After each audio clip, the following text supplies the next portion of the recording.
آج ہر ایک کو اپنی فکر ہے، ہر کوئی کہتا ہے میرا گھر سنور جائے، میرے معاملات ٹھیک ہو جائیں۔ تو عزیزان محترم، وہ قوم جس کا جینا جس کا مرنا صرف اپنی ذات کے لیے ہو، جو اپنی ذات کے خول سے کبھی زندگی میں باہر نہ نکل سکا ہو، وہ دوستان محترم کبھی انسانیت کے کام نہیں آ سکتا۔ حضرت سیدنا صدیق اکبر کا زمانہ ہے، آپ ریاست کے معاملات چلا رہے ہیں۔ حضرت فاروق اعظم ایک دن آپ کے ڈیرے پر، آپ کے دارالحکومت دارالخلافہ میں آئے، وہ جو آپ کا پبلک آفس تھا اس میں آئے، دیکھا صدیق اکبر پبلک آفس میں نہیں ہے، باہر نکلے ہوئے ہیں، وہاں ایک رجسٹر پڑا ہوا ہے۔ آپ نے وہ کھلا ہوا رجسٹر، اس پہ دیکھا ایک لسٹ بنی ہوئی ہے لوگوں کی، اس لسٹ میں ان غریبوں، ان یتیموں، ان مسکینوں، ان بیواؤں کے نام ہیں جن کے گھر میں کوئی اپاہج ہے، کوئی لنگڑا ہے، کوئی مر گیا ہے، ان کا والی وارث اور پرسان حال کوئی نہیں ہے، ان کے گھر کے کام کرنے والا کوئی نہیں ہے، یہ ان لوگوں کی لسٹ ہے۔ ہر ایک کے آگے صدیق اکبر نے لکھا ہوا ہے، اس گھر کے سارے کام فلاں صحابی کرے گا، اس گھر کے کام فلاں صحابی کرے گا، مگر ایک جگہ ایک بڑھیا کا نام ہے، آگے خانہ خالی تھا۔ حضرت فاروق اعظم نے ایڈریس نوٹ کر لیا، انہوں نے کہا چلو یہ گھر لگتا ہے اس کے لیے کوئی بندہ نہیں ہے، اس گھر کے سارے کام میں خود کیا کروں گا۔ اور کام کیا ہوتے تھے؟ باہر سے پانی بھر کے لانا ہوتا تھا اور گھر کی ساری صفائی کرنی ہوتی تھی۔ لوگوں رات آ گئی، حضرت فاروق اعظم سوئے، صبح اٹھے، فجر کی نماز ادا کی اور چل پڑے اس گھر میں، پہنچے، دروازے پہ دستک دی، اندر سے بڑھیا کی آواز آئی، کون اور کیوں آیا ہے؟ حضرت فاروق اعظم نے کہا، اے مائی میں تیرے گھر کا کام کرنے آیا ہوں، تیرا نوکر آیا ہوں۔ اس نے کہا مجھے کسی نوکر کی ضرورت نہیں ہے، میرے گھر کا کام کوئی کر گیا ہے، کوئی کر گیا ہے۔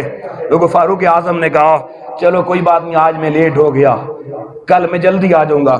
دوسرے دن فاروق اعظم تہجد کے لیے اٹھے، تہجد کے سجدے ادا کیے، چل پڑے، بڑھیا کے دروازے پر پہنچے، دروازہ ناک کیا، پوچھا کون؟ کہا تیرے گھر کا کام کرنے والا چوکیدار آیا ہے۔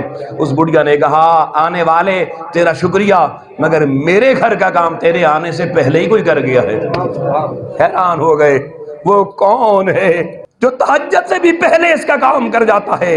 اسلامی ریاست کے خواب دیکھنے والوں اور لوگوں کو ریاست مدینہ کے لالی پاپ دینے والوں کے لیے پیغام ہے۔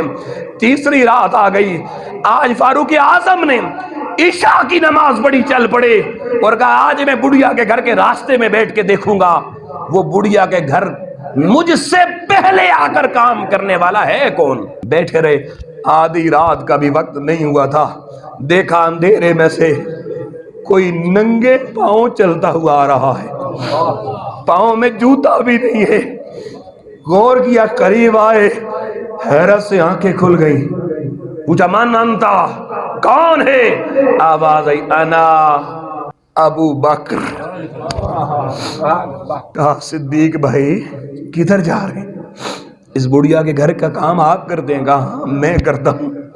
کہا صدیق پاؤں میں جوتا کیوں نہیں پہنا؟ کہا عمر بھائی جوتا اس لیے نہیں پہنا کہ راتوں کو لوگ گھروں میں سوئے ہوئے ہوتے ہیں، صدیق کے پاؤں کے جوتے کی آہٹ سے کسی کا سکون برباد ہو جائے، صدیق کو یہ بھی گوارا نہیں ہے۔ اس وقت فاروق اعظم کی چیخیں نکل گئیں، انہوں نے کہا صدیق اکبر میں نے زندگی میں بڑی کوشش کی کہ عمل صالح کی دنیا میں صدیق کا ثانی بن جاؤں، مگر اللہ کی عزت کی قسم محمد کے صدیق کا ثانی کوئی دوسرا نہیں ہے۔ یہ تھی وہ ریاست اسلامیہ لوگوں، جب لوگوں کے گھر کے چوکیدار صدیق عمر بننا پسند کرتے تھے تب قلبی سکون کی دولتیں ملا کرتی تھی۔ آج اپنے گھر کا کوئی کام مرد ہو کے نہیں کرتا۔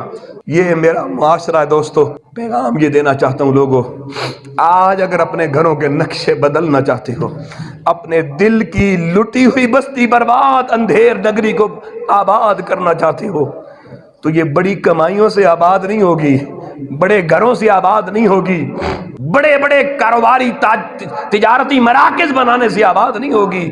ارے دل کی دنیا اسی وقت آباد ہوگی جب آپ اللہ کی انسانیت کے خدمت گزار بن جائیں گے، خادم بن جائیں گے۔ اس تصور کو اپنے محلوں میں لائیے، اپنے گھروں میں لائیے، دوسروں کے لیے راحت اور دوسروں کے لیے سکون کا سامان عملی طور پر خدمت کی شکل میں پیدا کرنے والے کے دل کو اللہ خود سکون عطا فرما دیتا ہے۔